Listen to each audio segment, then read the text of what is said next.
Over the past 4 years, we have advanced well-qualified nominees to the federal bench who reflect the reality of America. We've made significant progress on issues important to our nation.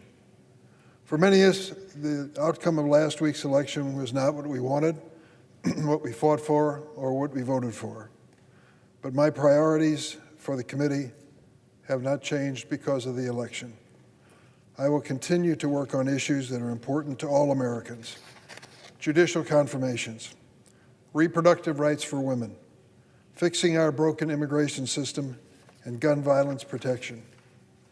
I'm especially proud of the committee's contributions to one of the most important accomplishments of the Biden-Harris administration, confirming highly qualified, independent, even-handed judges to the federal bench. During the Biden administration, the Senate has confirmed 213 well-qualified judges to lifetime appointments on the federal bench. 1/4 of all the federal judgeships have been filled in the last 4 years, and counting. Aside from their exceptional qualifications and respect for the rule of law, these judges represent historic demographic and professional diversity.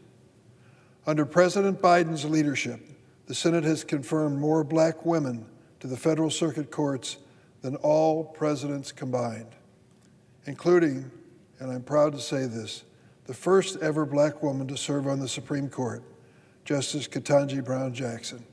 She is exceptional. We have confirmed a historic number of Asian American, Latino, and LGBTQ+ judges. We have also confirmed more circuit judges with experience as public defenders than all other presidents combined.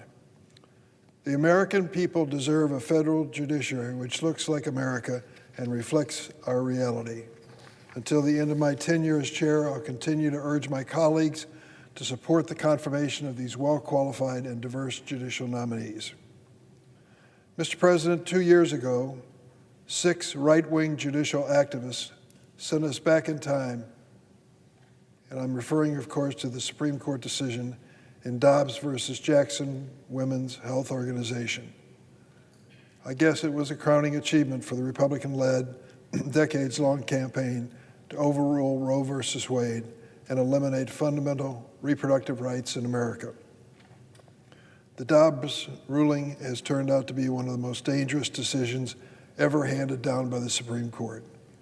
It overruled nearly 50 years of court decisions and for the first time stripped away a constitutional right from Americans.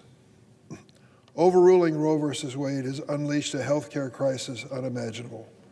Following the decision, nearly 24 states have either banned or restricted access to abortion or are in the process of doing so. Many of these bans provide no exceptions for victims of rape and incest, and many utterly fail to protect the health and lives of mothers. Some of these bans are written in a way that could limit access even to contraception. During my time as chairman of the Judiciary Committee, we've held multiple hearings on the impact of the Dobbs decision and the need to safeguard reproductive rights. I share the concerns of many Americans about what a second Trump administration could mean for women's reproductive rights and health care. The majority of Americans support a woman's right to choose, and whatever further turmoil President Trump may unleash on access to reproductive health care, we will not stop fighting for our nation's women and families. Mr. President, on another issue, our nation needs immigrants now more than ever. They are a vital part of the American history and the American success story of the future. I am deeply concerned that the incoming president has campaigned on deporting children and families who have lived in this country for years. Mr. President, you've met these people. I have too. We count on them every day in so many different ways. And when we look at what the president has proposed, the incoming president has proposed, I worry about what's going to happen when these children and their families are deported from this country. It could be devastating to our economy. If the DACA program alone is struck down, experts predict our economy will lose $11 billion plus yearly in lost wages. Without continued immigration, U.S. working age population will shrink by 6 million by the year 2040. As Americans retire, this could lead to 23% reduction in money being paid into the Social Security Fund for our retirees. If we genuinely want to boost the American economy, resolve labor shortages, we need to provide a path to citizenship for those who have long contributed to our economy and society. I've worked for years to pass bipartisan legislation to fix our broken immigration system. Such legislation is needed to secure the border and protect American workers from outsourcing companies that exploit temporary workers. And we need immigration reform to protect the children of temporary workers who age out of legal status when they turn 21, as well as dreamers, recipients of TPS, farm workers, and other essential workers. There are members of this United States Senate and House of Representatives who sincerely, positively believe that we should have not one more immigrant into this country. That is an unrealistic and a mean-spirited approach to the challenge we face.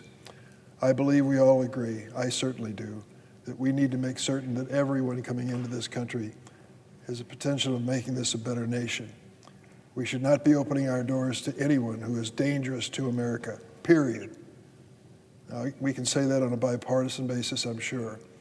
Secondly, we cannot absorb every person in the world who has the ambition to live in this country. We have to have an orderly system. But let's be honest about who these people are. Somewhere across America, maybe in the city of Chicago, parents dropped off their kids at daycare today. It's an undocumented worker who's taking care of your little granddaughter or daughter at that daycare facility. There are also people who are taking care of your mothers and grandmothers in nursing homes. They made sure that mom got down to breakfast this morning and didn't slip and fall in the hallway. They stood next to her. Do you want to deport that woman who helped her to breakfast this morning? I don't. If she's not breaking the law and she's a positive part of America's economy, let's make her part of our future and find a way to do it. We had a comprehensive immigration bill not that long ago that passed with an overwhelming majority here in the United States Senate. There was a process there which I was part of writing that makes a difference in the way we approach immigration. We should be doing something positive on a bipartisan basis to deal with this issue and not be swearing at the people who are talking about change as being somehow un-American.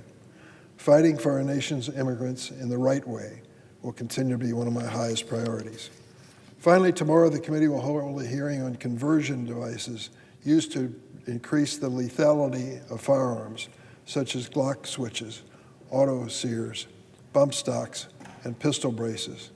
Some of these devices can be used to convert a semi-automatic firearm designed to fire one shot per trigger pull into a fully automatic firearm. This makes it easier for a gunman to commit mass murders, such as the deadliest mass shooting in modern history, when a shooter killed 60 people and wounded hundreds more in Las Vegas in 2017. These modified machine guns are weapons of war, and we need to get them off the streets of America and away from innocent American families.